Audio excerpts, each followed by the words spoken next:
जाने कौन है लेफ्टिनेंट जनरल मनोज पांडे, जो थल सेना के अगले प्रमुख होंगे।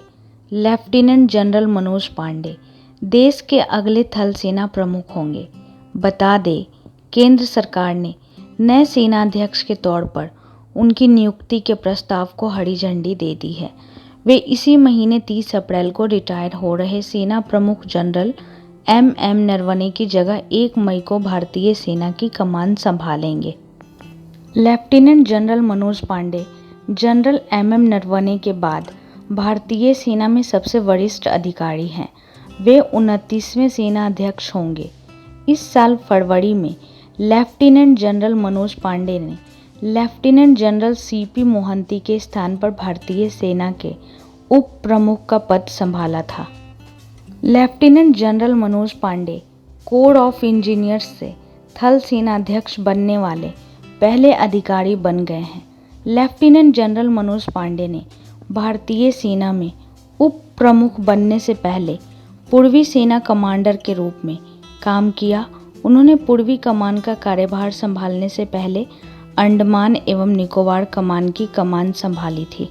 लेफ्टिनेंट जनरल मनोज पांडे महाराष्ट्र के नागपुर से संबंध रखते हैं। उन्होंने शुरुआती स्कूल की पढ़ाई के बाद नेशनल डिफेंस एकेडमी ज्वाइन किया।